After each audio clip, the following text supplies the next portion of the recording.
네, 두 번째 강의 시작하도록 하겠습니다. 두 번째 강의는 R&D 계획서 작성 원칙 및 요소입니다. 네, 자, 연구개발 계획서를 이제 본격적으로 작성하는 것에 대해서 설명을 좀 드리도록 하겠습니다. 연구개발 계획서, 우리 지금 이제 혁신법으로 바뀌었기 때문에 사업계획서라는 용어 대신에 연구개발 계획서라는 용어로 바뀌었습니다. 그래서 조금 제 자료에 혼선이 있을 수도는 있습니다만, 우리 공고문, 그리고 공고문에 붙여져 있는 우리 계획서의 전반적인 용어들을 보시고 거기에 맞춰서 작성하시면 되겠습니다. 그래서 여러 그 부처에서, 여러 지자체에서, 그리고 여러의 사업들이 있기 때문에 거기에만 맞춰주시면 되겠습니다. 네. 그래서 연구개발 계획서 작성 핵심 포인트를 좀 말씀을 드리면요. 목표 및 연구 내용을 명확하게 설정을 하셔야 되고요. 실현 가능한 계획을 수립하셔야 됩니다. 여러분들 뭐 실현 가능하다고 생각을 하시고 작성을 하시게 됩니다만, 우리 그 평가자의 입장에서 보면 요게 우리 그 실현 가능한지 불가능한지를 판단하려고 노력을 하거든요. 그게 이제 평가표에 되어 있는 부분이기 때문에요. 여기에서의 미스매치는 뭐냐? 여러분들 전체적으로 R&D 사업을 여기에서 여기까지 하시겠다 하지만 우리가 지원하는 건 그 1강의 때도 말씀드렸지만 그 과제는 1년 과제입니다.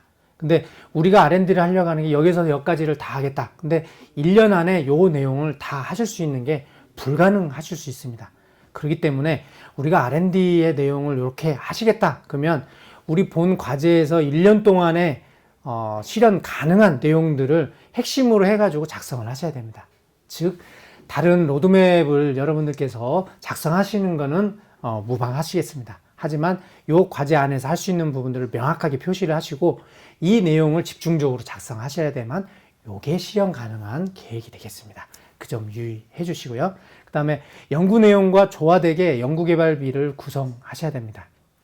네, 뒤에서 말씀드리겠습니다만 우리 구성 요소 중에 여러 가지 내용이 있고 우리 세 번째 때 평가지표를 간략히 보여드리겠습니다만 사업비적인 부분들도 점수가 있습니다. 그래서 사업비가 얼마나 잘 체계적으로 작성되어 있느냐, 요거는 본문에 있는 내용들에 하겠다는 내용들이 얼마나 사업비와 연관되어 있는지, 그 키워드들이 얼마나 이 사업비에 들어와 있는지 이런 것들을 비교 분석을 다 합니다.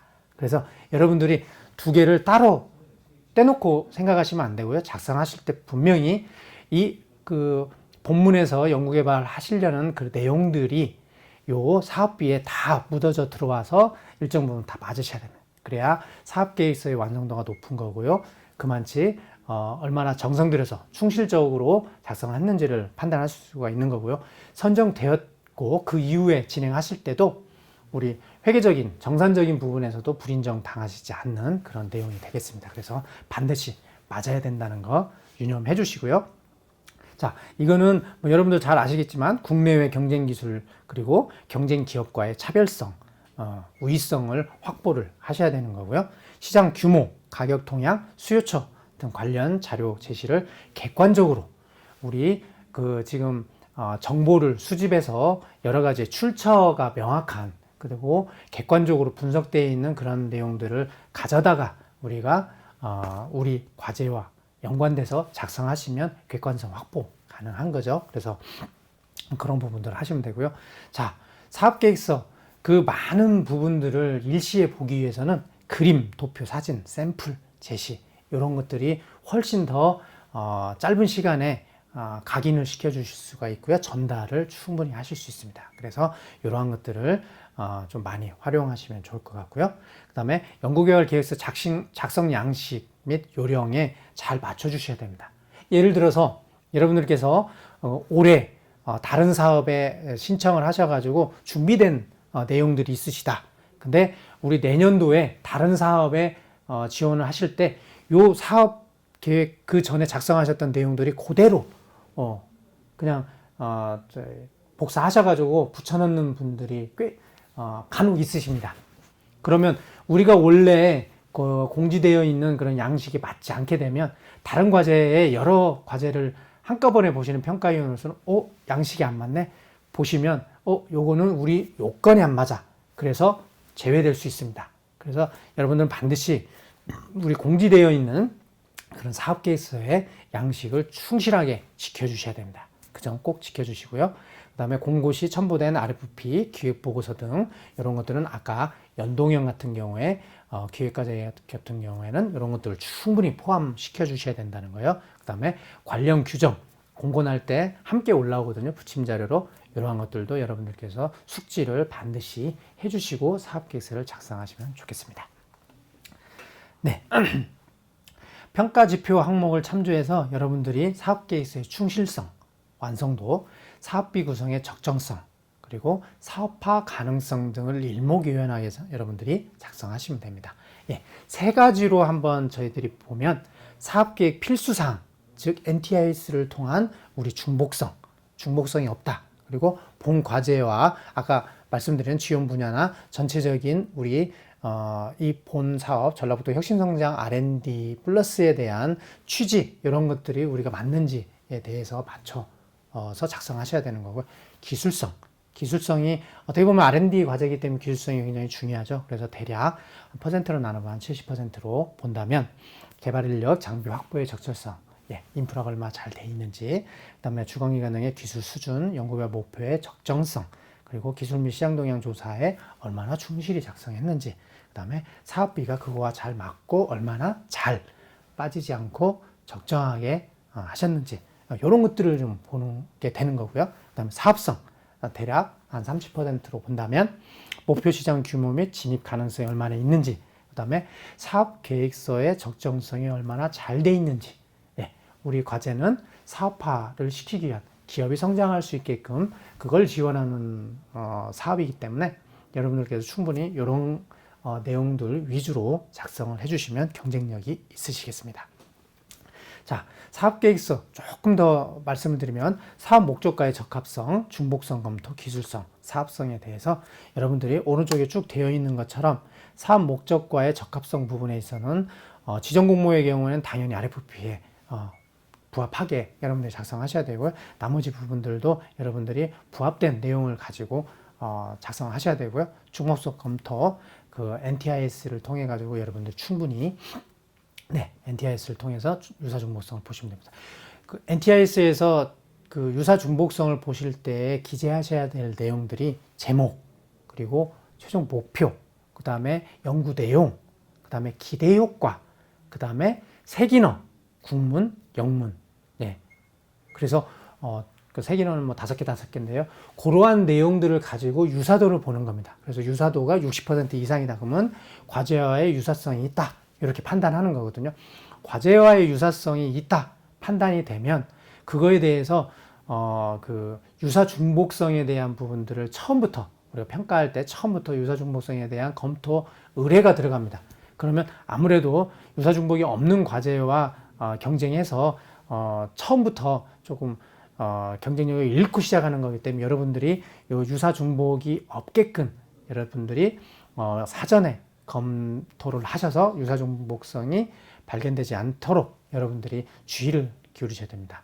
뒤에서도 말씀드리겠지만 여러분들 자료가 접수가 되면 각 평가기관에서는 그러한 키워드들을 다 뽑아가지고 NTIS를 통해서 유사도를 검색을 합니다. 그때 발견이 되면 여러 가지 조사가 들어가는 거죠. 그래서 그런 부분들 유념하시면 될 것 같고요. 그 다음에 밑에 기술성, 사업성 이런 부분들을 여러분들 뭐 아까 말씀드렸던 대로 기술성에 맞춰서 사업성에 대해서 잘 작성해 주시면 됩니다. 그래서 이런 부분들은 뒤에서 또 추가적으로 예시를 가지고 말씀드리도록 하겠습니다. 네, 그래서 우리 그 사업계획서의 요소, 구성 요소를 한번 지금부터 좀 말씀드리겠습니다. 예시로 우리 21년 전라북도 혁신성장 R&D 플러스 사업에 대한 목차를 가지고 왔습니다. 여러분들 22년도에 어떻게 바뀔지 모르고 그리고 다른 사업 혹시 준비를 하신다 그러면 이러한 내용들의 구성은 조금씩은 달라질 수 있습니다. 하지만 핵심적인 부분들은 다 가져가게끔 돼 있기 때문에 그런 거 위주로 말씀을 드리도록 하겠습니다. 자, 보시는 바와 같이 목차, 그래서 신청기업의 개요, 간략히 여러분들 신청기업의 개요를 하시면 되고요. 두 번째가 중요한 거죠. 개발과제의 사업계획. 그래서 첫 번째 개발과제의 개요. 그래서 이런 내용들 보시면은 뭐 중요성이나 필요성, 이런 부분들은 시급성, 차별성 이런 것들을 여러분들께서 작성하시는 거고요. 그 다음에 사업계획서 작성을 위한 준비 실적, 얼마나 준비를 체계적으로 했는지 준비성을 보는 거거든요. 그 다음에 NTIS의 유사중복을 받는지 안 받는지 그런 것까지 지금 사업계획서 양식에 들어가 있습니다. 그래서 그런 부분들도 챙겨서 준비를 잘했다. 이렇게 작성을 하셔야 되는 거고요. 그 다음에 세 번째, 네 번째 관련 기술의 현황, 특허 동향 이런 것들은 아까 좀 전에 1강에서 말씀드렸듯이 키프리스나 여러 우리 정책기관들의 내용을 가지고 여러분들이 작성하시면 되고요. 그 다음에 파급효과, 활용망 이런 식으로 작성하시면 되겠습니다. 자, 두 번째 추진체계 어떻게 우리가 컨소시엄을 구성해서 할 건지. 세 번째 개발의 목표 및 내용. 그래서 여러분들이 최종 목표로 뭘 할 건지. 그 다음에 빨간색으로 표시하고 별표 표시한 거는 뒤에서 제가 말씀드리고 예시를 한번 보여드리도록 하겠습니다. 요게 R&D 우리 그 사업계획서에서는 가장 중요한 부분이기 때문에 이 부분은 좀 설명을 드리도록 하겠습니다. 그래서 개발 기술의 평가 항목, 평가 방법, 그리고 개발 목표 및 기술의 특성, 세밀하게 세부적으로 여러분들이 작성해야 되는 부분이고요. 그 다음에 4번 시장 상황. 그래서 이런 부분들이 1번하고 조금 중복이 될 수는 있겠지만 거기 안에서 이 그 원하는 시장 규모나 수출입 현황 뭐 이런 거, 수요처, 유사제품 현황 이런 것들에 대해서 조금 분류를 해서 조금 더 자세히 써주시면 경쟁력이 있으시겠습니다. 그 다음에 5번 개발과제의 경쟁력. 그래서 국내외 경쟁사 제품과의 품질, 기술, 가격 비교를 여러분들이 해주시면 될 것 같고요. 6번 기대효과입니다. 기대효과. 그래서 어떻게 그 수입 대체 효과 및 수출 가능성, 성장성 및 기술 파급 효과가 있을 건지. 이 기대 효과도 굉장히 중요합니다. 그래서 기대 효과도 잘 쓰셔야 되고 대개 기대 효과의 경우에 다른 자료들을 많이 참조하셔가지고 그 용어들을 중복으로 작성을 하시게 됩니다. 그러면 아까 좀 전에 말씀드렸죠. NTIS에서 중복성을 보는 게 기대 효과가 하나 더 들어가 있습니다. 그래서 여기 내용의 기대 효과를 다른 과제의 내용을 그러니까 기존에 지원받았던 내용들을 여기 안에다 작성을 하시게 되면 NTIS 유사중복성에서는 60% 이상으로 유사중복성으로 걸립니다. 그렇기 때문에 여기 안에서도 개념은 그쪽으로 가시되 그 사용된 키워드, 용어들은 조금씩 바꿔주시는 게 팁으로 드리겠습니다. 자, 그 다음에 7번 사업화 추진 계획이 되어 있습니다. 중요합니다. 그래서 이 과제의 본래의 취지는 이 연구개발을 통해서 우리가 얼마나 사업화해서 매출과 매출로 인한 고용, 창출이 얼마나 이루어질 건지 그런 것들을 목적으로 하고 있기 때문에 사업화 추진 계획이 중요합니다. 네, 그래서 개발 완료, 제품화 시기 및 판매 등의 계획 등에 대해서 여러분들께서 상세히 잘 작성해 주시면 되고요. 그 다음에 개발 추진 일정, 연구 기자재 보유 현황, 연구 장비 활용 계획, 개발 실적 및 연구원 구성 이런 부분들 여러분들 작성해 주시면 되는 거고요. 자, 3번 총사업비. 총사업비 계속적으로 반복 말씀드리는데요. 본문에 있는 내용과 연관돼서 사업비 구성하시면 좋겠습니다. 네, 그 다음에 주관기관의 경영 상태 등 이렇게 해서 사업계획서가 구성이 됩니다. 네, 이러한 큰 틀에서를 머릿속에다가 넣어주시고 사업계획서를 작성하시면 큰 틀에서 일목요연하게 작성 가능하시기 때문에요. 계속적으로 요거는 좀 각인시키셔서 되뇌이시면 크게 도움이 되시겠습니다. 자, 다음. 그러면 한번 세부적으로 중요한 부분들만 좀 말씀 더 드리도록 하겠습니다. 네, 아까 말씀드렸던 기술 개발 본문에서 평가 항목, 성능 지표의 내용입니다. 예, 이 양식은 지금 우리 혁신성장 R&D 플러스의 양식 그 내용입니다. 그래서 1번 그러니까 3-2번 개발 기술의 평가 방법 및 평가 항목 해서 1번 평가 항목 이렇게 되어 있습니다. 그래서 평가 항목 중에서는 항목, 단위, 개발 목표치 가중치 세계 최고 수준, 뭐 연구개발 전 국내 기술 수준, 평가 방법 이런 식으로 지금 구성하게끔 되어 있고요. 밑에 이제 작성 기재 방법 제시해 있고, 그 다음에 두 번째 평가 방법에 대해서 좀 더 자세히 설명하게끔 되어 있습니다. 자, 제가 빨간 박스를 쳐놓은 부분들을 간략히 좀 설명을 드리도록 할게요. 요게 어떻게 보면은 주요한 작성의 방법이기 때문에요. 자, 여러분들 주요 성능 스펙은 여러 가지의 내용들, 기술적 성능을 판단하는 기준을 항목으로 가지시는 겁니다. 그래서 우리가 R&D를 개발을 하면서 아니면 하고 나서 기술적으로 요게 얼마나 성능이 있는지를 판단하는 거기 때문에 그 물성부터 해가지고 여러 가지 기술적인 부분들을 위주로 항목을 하시는 거고요. 인증받거나 특허를 내거나 뭐 디자인 추론을 하고 뭐 등등 이러한 내용들은 이 기술적인 평가 항목에 들어가면 안 됩니다. 그거는 그 우리 성과 지표로 따로 들어가야 되는 거고요. 여기서는 기술 개발에 한정 지어서 그에 해당되는 기술 개발 평가 항목을 넣어 주셔야 된다는 거 기억해 주시고요. 자, 그 다음에 국내 기술 수준을 작성해서 개발 목표치와 비교 가능토록 작성을 하셔야 되고, 이것도 중요합니다. 뒤에서 말씀드리도록 하겠습니다. 자, 평가 방법은 공인규격상의 시험검사 방법을 기재를 하셔야 되는 거고요. 또한 공인시험기관에서 여러분들이 되도록이면 성적서를 받으실 수 있게끔 작성을 하셔야 됩니다. 자, 4번 전체적인 비중은 100%를 맞추셔야 되는 거고요. 그 다음에 그 항목 중에서도 이 기술 개발을 함에 있어서 가장 중요한 그런 성능 지표 항목에 대해서는 이 그 가중치를 조금 더 높여 주시는 게 좋습니다.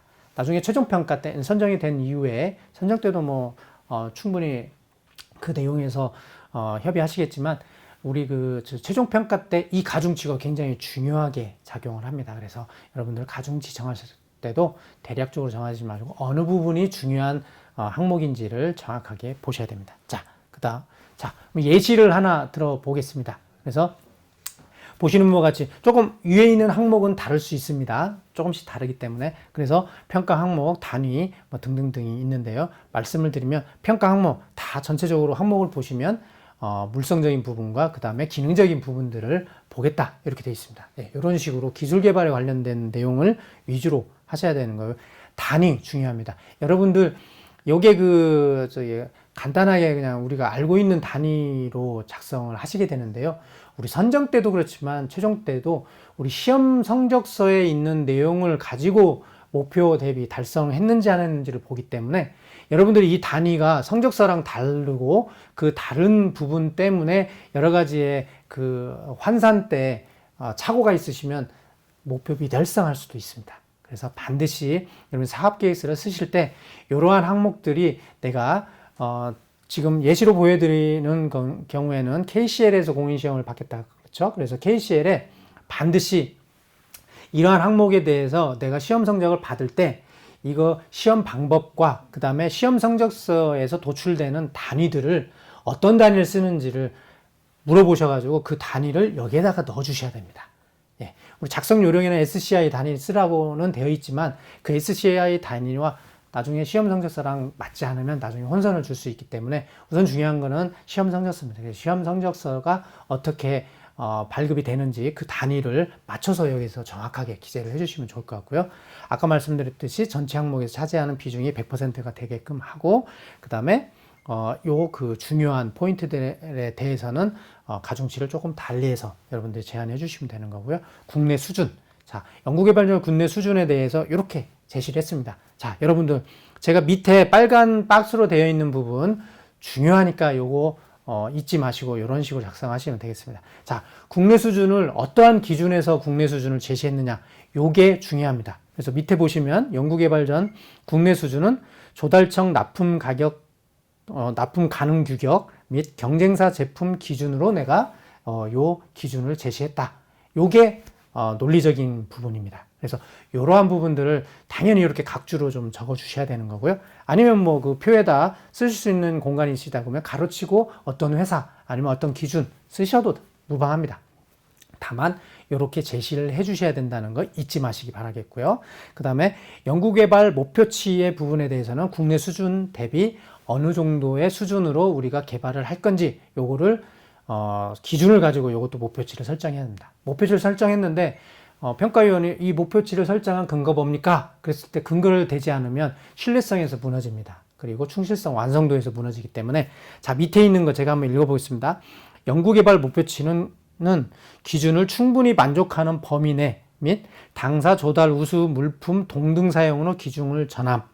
그래서 본 목표치를 달성하게 되면 개발 제품은 조달청 우수 조달 물품으로 신청이 가능하다. 그래서 이 목표를 달성하면 된다. 이렇게 해서 제시를 하는 겁니다. 예, 이것보다 조금 더 자세히 제시를 하셔야 될 필요성이 있으시다 그러면 밑에 따로 표를 마련해 가지고 상세히 그런 부분들에 대해서 산출 근거가 되겠죠. 그런 부분들을 좀 항목별로 작성하셔도 훨씬 더 좋으시고요. 그러기에는 좀 너무 많고 그럴 필요가 없으시다 그러면 이렇게 간략하게라도 각주를 달아주셔야 여러분들 긍정적으로 점수를 받으실 수 있겠습니다. 네, 그 다음에 맨 끝에 있는 평가 방법 아까 그랬죠? 공인된 평가 방법이어야 된다고. 자, KCL의 공인 시험 성적서를 나중에 받을 거고요. 그 안에서는 KSF 3504 등등의 여러 평가 방법을 통해서 우리가 이 시험 성능 평가를 하겠다. 네, 이런 식으로 작성을 명확하게 하셔야 여러분들이 경쟁력을 가질 수 있습니다. 잘 아시다시피 R&D 사업계획서에서는 이 부분이 중요합니다. 매우 중요하죠. 예, 알고 계실 거예요. 근데 이거 작성하는 게 쉽지는 않습니다. 하지만 이러한 개념으로 여러분들이 작성을 하시고 어려운 점, 한계점 이런 것들은 각주를 달아주셔서 충분히 설명하시면 됩니다. 어려워 마시기 바라겠습니다. 네, 그 다음 중요한 게 세부 개발 내용입니다. 거듭 말씀드리지만 R&D 사업계획서이기 때문에 R&D를 우리가 어떻게 하겠다에 대한 세부적인 계획이 들어가져 있어야 됩니다. 대개 이제 경쟁력을 잃는 과제들을 보면 사업계획서를 보면 이 연구개발 내용이 그냥 개조식으로 딱 한 장, 네, 인력을 받는 R&D 사업계획서임에도 불구하고 다른 내용들 다 있고 이 세부 기술개발 내용이 한 장, 두 장, 개조식으로 특별히 뭐 내용 없고 이러면 경쟁력을 완전히 잃어버리시는 게 되죠. 그래서 우리가 논문 수준은 아니고 그러더라도 실험 방법에 대해서는 항목마다 단계마다 어떻게 하겠다 이런 부분들을 여러분들이 제시를 해주셔야 됩니다. 네, 그래서 뭐 정확하게 페이지 수에 대한 기준은 없지만 충분히 우리가 기술 개발을 하려고 하는 내용들이 세부적으로 전달이 돼야 된다는 거죠. 자, 그래서 이 박스를 보시면 전체적으로 저희가 작성하는 데에 있어서 구체적으로 설명을 하셔야 되는 거고요. 자, 시스템 구성 및 구조도 되도록이면 그림으로 표현하시면 한눈에 볼 수 있고 이해도가 굉장히 빨라질 수 있습니다. 네, 글도 당연히 좀 내용을 써주셔야 되는 거고요. 거기에 대한 요약 그림으로 여러분들이 표시하면 좋으시겠습니다. 자, 예를 하나 들어 보이겠습니다. 자, 여러 가지의 내용들 중에 요거는 성능 검증을 이렇게 하겠다. 그래서 어떻게 진행을 하는 데 있어서 분석하는 데 있어서 요렇게 진행을 하는데 거기에 대한 절차는 이렇게 됩니다. 그림으로 딱 표시를 해주고 그다음 밑에는 결과 분석은 그러면 이런 식으로 하겠다. 그림으로 표현하니까 한눈에 딱 이해가 되는 거죠. 예. 그리고 그래서 발표자와 평가자의 여러 가지의 의견적인 부분의 갭을 줄일 수가 있는 겁니다. 예, 이해도가 훨씬 높아지는 거죠. 그래서 이런 방법으로 여러분들이 작성해 주시면 경쟁력을 가질 수 있겠습니다. 자, 말씀드렸던 사업화 추진 계획입니다. 사업화 추진 계획의 내용을 보면 기술 개발의 주요 핵심 기술 및 차별화 전략, 그리고 개발 완료, 제품화 시기 및 판매 등의 계획, 그리고 양산 및 판로 확보 계획, 기술 개발 후 국내외 주요 수요처 현황 이런 것들을 제시해라 이렇게 되어 있습니다. 그래서 이런 부분들은 저희가 어떤 산출 근거를 명확히 가지시고 제시를 해 주셔야 됩니다. 여기에서는 어떤 정해져 있는 게 아니죠. 미지에 우리가 개발이 되면 사업화를 이렇게 하겠다라는 계획입니다. 하지만 그 계획이 실행 계획이 얼마나 탄탄하게 논리를 가지고 근거를 가지고 작성했느냐 요걸 보는 거고 그 내용을 보면서 우리가 가능성이 있겠다라는 신뢰, 믿음 이런 것들을 가지기 위한 내용이기 때문에 그거 위주로 이렇게 작성하시면 되겠습니다. 한 예로 하나 들어보겠습니다. 자, 사업화 전략 부분에 있어서 이 수합 분석이라는 거 여러분들 많이 들어보셨지만 요거를 도출해낸다는 게 쉽지는 않습니다. 하지만 여러분들이 생각해 보시면 이런 내용들이 뭐 많지 않아도 됩니다. 예, 한두 가지로 해서 우리가 강점, 약점, 그 다음에 어떤 기회이자 위협적인 부분들을 여러분들이 분석하셔가지고 여기에 따라서 전략을 제시를 하고 이러한 전략들을 그림으로 일목요연하게 딱 보기에 좋게 정리를 하신다면 요게 대한 믿음감이 가는 거죠. 자, 사업화, 사업성 있다. 이렇게 판단이 될 수 있으니까요. 이런 거, 그래, 판매, 수요처 등등도 이러한 식으로 접근을 하셔가지고 여러분들이 근거 제시를 하시면 훨씬 더, 긍정적으로 경쟁력을 가질 수가 있겠습니다. 여러분들이 선정되셔야 되기 때문에 이런 노력이 필요하십니다. 네. 이제 마지막으로 이제 과제명에 대해서 좀 간략히 설명을 드리겠습니다. 요 과제는, 그 내용은 여러분들이 이론적으로 많이 접해 보셨을 거예요. 다만 제가 요 내용을 다시 한번 꺼낸 이유는 있습니다. 여러분들 과제명은 과제 핵심 내용이 명확하고 쉽고 간결하게 표현돼야 된다고 그랬죠.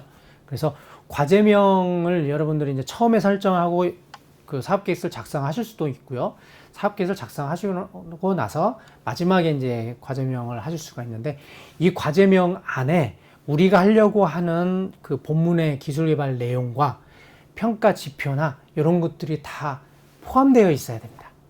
그러니까 하나하나의 키워드가 다 들어가야 되는 게 아니고 뭐뭐 개발, 그러면 그 개발 안에 우리가 그 개발을 함으로 인해서 기술 개발 내용과 그다음에 그거를 그 과정상에서 성능으로 봐야 되는 지표, 그다음에 최종적으로 이러한 목표, 이런 것들이 그 제목에 다 내포되어 있어야 됩니다. 네. 그래서 처음에 딱 그 평가를 들어가면 우리 사업계획서의 맨 앞에 있는 과제명을 보고 이 과제가 어떠한 내용이구나를 생각하고 떠들게 되어 있기 때문에 그 제목 안에서 내포하는 내용들이 다 본문 내용에서 있어야 됩니다. 반대로 이 본문 내용에 있던 내용들이 과제명에 있어야 된다는 거 유념하셔가지고 고민을 좀 하시면 되겠습니다. 네, 그래서 뭐 흔히 5개의 R&D 속성 뭐 이렇게 얘기는 하고 있는데요. 가장 중요한 거는 모호성이 없도록 그리고 우리가 하고자 하는 것을 다 포함할 수 있는 그런 과제명을 선정하시면 됩니다.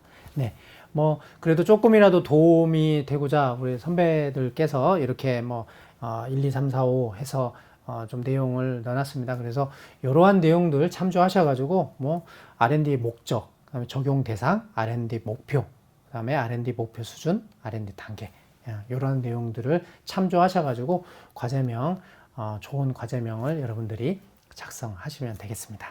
네, 자, 그 여러분들 거듭 말씀드리지만 이것도 뭐 통계 자료입니다만 탈락 사유를 분석해 보면 평가위원들이 봤을 때 평가자의 입장에서 봤을 때 기술 개발의 구체성에 미흡하다. 요게 60% 가까이 됩니다. 그래서 여러분들 기술 개발에 대한 내용들을 구체적으로 작성하시는 게 필요하고요. 그 다음에 사업계획서 준비 미흡. 요게 이제 완성도 부분이거든요. 저희 이제 쉽게 말씀드리면, 저희 양식에 있는 작성 방식, 당구장 표시로 있는 작성 방식, 이런 부분들이 최종 사업계획서에 남아있어서 제출이 되면 요거는 관심이 없는 겁니다. 예. 그리고 우리 그 테이블로 작성되어야 된, 기입되어야 되는 내용들이 기입이 안 돼 있다던가, 그 다음에 우리 작성 방법이나 여러 가지의 단위나 뭐 이런 것들이 그대로 남아 있어서 사업계획서가 제출이 되면 그거는 완성도가 떨어지는 거죠. 그래서 사업계획서 준비 미흡. 예, 그 안에는 뭐 여러 가지 자료들에 대한 미흡도 있지만 그런 것들을 포함해가지고 전반적으로 사업계획서 준비를 잘 하시면 여러분들이 충분히 경쟁력을 가질 수 있겠습니다. 네, 자 여기까지가 2강에 대해서 말씀을 드리고요. 3강에서는 자체평가 그리고 프로세스 대응 전략에 대한 내용을 가지고 설명드리도록 하겠습니다. 예, 2강 마치도록 하겠습니다. 감사합니다.